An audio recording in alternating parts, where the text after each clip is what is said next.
కాకుండా పుష్పలో you have found very very చాలా ఇంపార్టెంట్ క్యారెక్టర్. ఆ క్యారెక్టర్ కాస్టింగ్ ఎప్పుడు జరిగింది శ్రీతేజ్? ఇది అంటే ఇది పార్ట్ 1 లో కూడా ఉన్నాను మేడం. ఉన్నారు గుర్తుంది, కానీ చాలా తక్కువ ఉంది మీ క్యారెక్టర్. నాకు గుర్తుంది మీరు ఇంకా ఉండవలసిందని ఫీల్ అయ్యారు, బట్ పార్ట్ 2 లో వస్తుంది అప్పుడే చెప్పారు నాకు గుర్తు. అవును. సో మరి ఈ పార్ట్ 2 లో ఎలా ఉంది మీ క్యారెక్టర్? ప్రజెంట్ ఇది ఇప్పటివరకు షూటింగ్ జరిగినంత వరకు బాగానే ఉంది మేడం. అంటే ఇంకా కూడా చేయాల్సింది ఉంది work.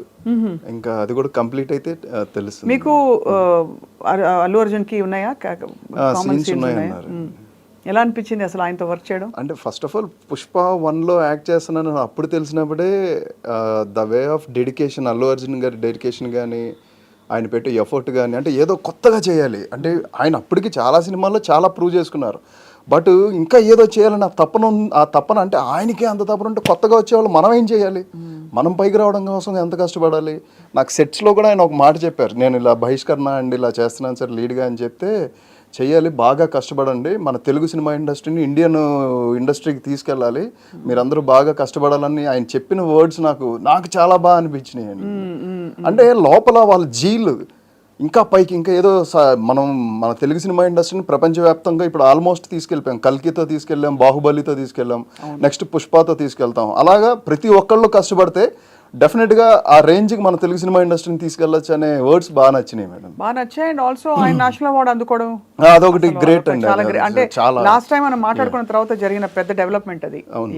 But really he's stylish and natural, చాలా న్యాచురల్ యాక్టింగ్ ఉన్న స్టార్. సో ఇవి కాకుండా అసలు శ్రీతేజ్ని ఎప్పుడు మీరు బాగా తెలుసు, కానీ ఐ నెవర్ ఆస్క్డ్ యూ మీరు ఎలా వచ్చారు ఇండస్ట్రీకి అసలు? నేను 2006లో వచ్చాను మేడం యాజ్ అసిస్టెంట్ డైరెక్టర్. అంటే యాక్టర్గానే ట్రై చేస్తున్నాను. ఆ టైంలో నాకు ఆపర్చునిటీస్ దొరకలా. బట్ ఇలా ఫిలిం నగర్లోనే ఫ్రెండ్స్తో మాట్లాడుతూ ఉంటే తిరిగిన టైంలో అప్పుడు చెప్తున్నారు అందరూ రవితేజ గారి గురించి. మెయిన్లీ అప్పుడే ఎక్కువ వచ్చింది మేడం. రవితేజ గారు కూడా ఇలాగే కష్టపడి తిరిగి అసిస్టెంట్ డైరెక్టర్గా వర్క్ చేస్తూ అలాగే ఇండస్ట్రీలో సస్టైన్ అవుతూ అలా ఆయన పైకి వచ్చారు అనగానే ఇంకా నేను ఇండస్ట్రీలో ఉండాలని ఫిక్స్ అయ్యాను. కానీ అది ఎన్ని సంవత్సరాలు పట్టిద్దో నాకు తెలియదు, కానీ ఇక్కడే ఉండాలి, నేను ఈ సినిమా రంగానికే నేను అంకితం అయిపోవాలన్నది నాకు తెలియకుండా అది లోపల నన్ను నడిపించింది మేడం. ఇంకా అది ఫిక్స్ అయిపోయాను. ఇంకా అలాగా ఆడవారి మాటలకు అద్దాల వేరే ఆఫీస్కి రెగ్యులర్గా వెళ్తూ అసలు వదలకుండా అలా తిరుగుతూ ఉంటే నీకు యాక్టింగ్కి అయితే ఏం స్కోప్ లేదని అన్నారు. లేదా అప్రెంటిస్గా అయినా వస్తాను అది అని అడిగితే ఇంకా లొకేషన్కి రమ్మని చెప్పారు. ఇంకా అలా కంటిన్యూ అయ్యాను మేడం అక్కడి నుంచి. కానీ ఇనిషియలీ మీకు ఎక్స్పెక్టేషన్స్ రోల్స్ రాకపోవడం, టైం పట్టడం, అప్పుడు డిసప్పాయింట్ అయ్యేవారా బాగా?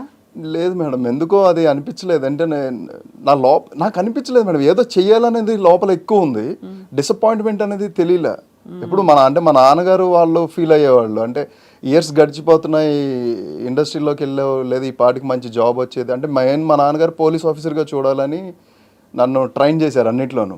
Volleyball south zone, central zone ఆడాను, అండ్ ఎన్సీసీ చేశాను, మార్షల్ ఆర్ట్స్ బ్లాక్ బెల్ట్, అన్ని ఫుల్ ట్రైన్డ్ అయి ఉన్నాను మేడం. You know karate? మీకు కరాటే వచ్చు కదా? అవును వచ్చు కదా. బాబోయ్, మీకు నిజమైన కరాటే వచ్చేమో, నాకు ఉత్తుత కరాటే వచ్చు. బ్లాక్ బెల్ట్ మీరు? నేను black belt madam. Black belt అంటే అని మొన్నే సుమన్ గారితో మాట్లాడాను. చూసాను మేడం. చూసారా ఇంటర్వ్యూ? ఆయన బ్లాక్ బెల్ట్ ఆయన చెప్పారు.